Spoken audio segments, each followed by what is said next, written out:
بسم اللہ الرحمن الرحیم۔ السلام علیکم ورحمۃ اللہ وبرکاتہ۔ محترم سامعین، جیسا کہ آپ کو معلوم ہے کہ ترجمہ کلاس ہم نے باقاعدہ شروع کی ہوئی ہے، تو پچھلی آیات مبارکہ میں سورۃ البقرہ کی آیت نمبر 41 سے لے کر 47 تک جو اللہ تبارک و تعالیٰ نے قرآن مجید میں احکامات بیان فرمائے تھے، ان میں کچھ احکامات ایسے بھی ہیں کہ جن کو بتانا ضروری میں سمجھتا ہوں، اور اگر ہم اس لیکچر میں بتاتے تو شاید ہماری ویڈیو مزید لمبی ہو جاتی۔ تو آج ہم بات کرتے ہیں کہ شفاعت قرآن کریم پر دلائل۔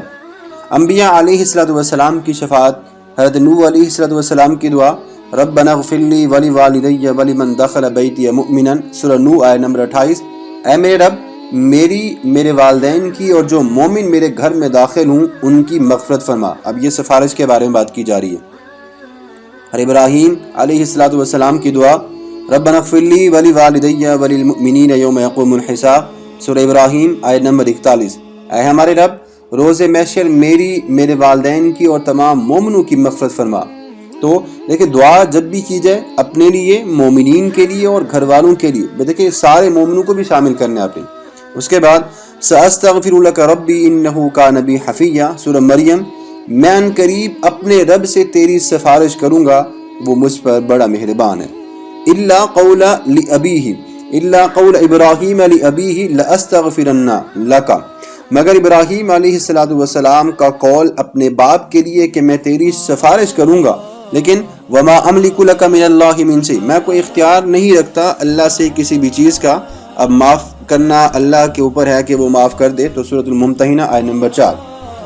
حضرت موسیٰ علیہ السلام، ربنا اغفر لی ولاخی وادخلنا فی رحمتک، سورۃ الاعراف آیت نمبر 151۔ اے میرے رب، مجھے اور میرے بھائی کو معاف فرما اور ہمیں اپنی رحمت میں داخل فرما۔ حضرت یعقوب علیہ السلام کی دعا، سوف استغفر لکم ربی انہ هو الغفور الرحیم، میں ان قریب اپنے رب سے تمہاری سفارش کروں گا، بے شک وہ بڑا ہی بخشنے والا اور مہربان ہے، سورہ یوسف آیت نمبر 98۔ اور حضرت یوسف علیہ السلام کی دعا کہ لا تثریب علیکم اليوم یغفر اللہ لکم، آج تم پر کوئی ملامت نہیں، اللہ تمہاری مغفرت فرمائے، سورہ یوسف آیت نمبر 92۔ حضرت عیسیٰ علیہ السلام کی دعا، ان تعذبهم فانہم عبادک وان تغفر لهم فانک انت العزیز الحکیم، سورہ مائدہ آیت نمبر 118۔ اگر تو ان کو عذاب دے تو یہ تیرے بندے ہیں، اور اگر تو ان کو بخش دے تو بے شک تو غالب اور حکمت والا ہے۔ نبی کریم صلی اللہ علیہ وسلم سے طلب شفاعت، آپ نے فرمایا وَلَوْ أَنَّهُمْ إِذْ ظَلَمُوا أَنفُسَهُمْ جَاءُوكَ فَاسْتَغْفَرُوا اللَّهَ وَاسْتَغْفَرَ لَهُمُ الرَّسُولُ لَوَجَدُوا اللَّهَ تَوَّابًا رَحِيمًا، سورۃ النساء آیت نمبر 64۔ اور اگر یہ لوگ گناہ کر کے اپنی جانوں پر ظلم کر بیٹھیں تو آپ کی بارگاہ میں حاضری دیں، اپنے گناہوں پر اللہ تعالیٰ سے توبہ کریں اور آپ ان کے لیے شفاعت کریں، تو یہ لوگ اللہ کے سامنے جھک جائیں تو یقیناً یہ لوگ اللہ تبارک و تعالیٰ کو توبہ قبول کرنے والا اور مہربان پائیں گے۔ ٹھیک ہو گیا۔ اسی طرح فرشتوں کی شفاعت کے حوالے سے اگر ہم بات کرتے ہیں تو اللہ نے فرمایا الذین یحملون العرش ومن حولہ یسبحون بحمد ربہم ویؤمنون بہ ویستغفرون للذین آمنوا، سورۃ المؤمن آیت نمبر 7۔ وہ فرشتے جو عرش الہی کو اٹھائے ہوئے ہیں اور جو اس کے ارد گرد ہیں، وہ اپنے رب کی حمد اور تسبیح بیان کرتے ہیں اور اس کے ساتھ ایمان رکھتے ہیں اور مسلمانوں کے لیے بخشش طلب کرتے ہیں۔ اور اللہ نے فرمایا یوم یقوم الروح والملائکۃ صفا لا یتکلمون الا من اذن له الرحمن وقال صوابا، سورۃ النبا۔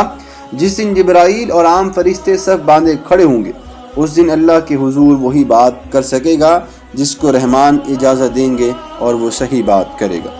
اسی طرح ربنا وادخلهم جنات عدن التي وعدتهم ومن صلح من آبائهم وازواجهم وذرياتهم انك انت العزيز الحكيم، سورۃ المومن آیت نمبر 8۔ اے ہمارے رب، مسلمانوں کو دائمی جنت میں داخل فرما جس کا تو نے ان سے وعدہ کیا ہے، اور جو ان کے آباء و ازواج اور اولاد میں سے ہوں ان کو بھی جنت میں داخل فرما، بے شک تو ہی غالب اور حکمت والا ہے۔ محترم سامعین، یہ تو تھی قرآن مجید کی وہ آیات مبارکہ کہ جس سے سفارش کے بارے میں بات کی جا رہی ہے اور بتایا جا رہا ہے کہ سفارش جو ہے وہ کن کن کے حوالے سے کی جا سکتی ہے۔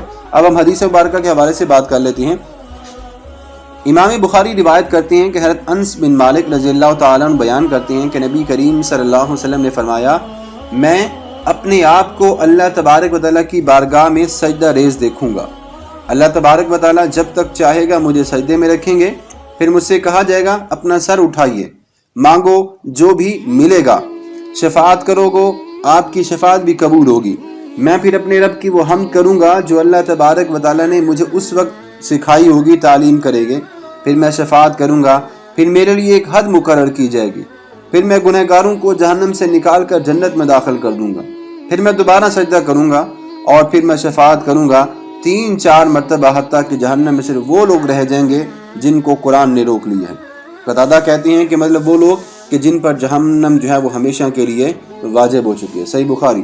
اسی طرح حضرت ابو ہریرہ رضی اللہ تعالیٰ عنہ بیان کرتے ہیں کہ نبی کریم صلی اللہ علیہ وسلم نے فرمایا، قیامت کے دن میری شفاعت حاصل کرنے میں سب سے زیادہ کامیاب شخص وہ ہوگا جس نے خلوص دل سے کلمہ پڑھا ہوگا، صحیح بخاری۔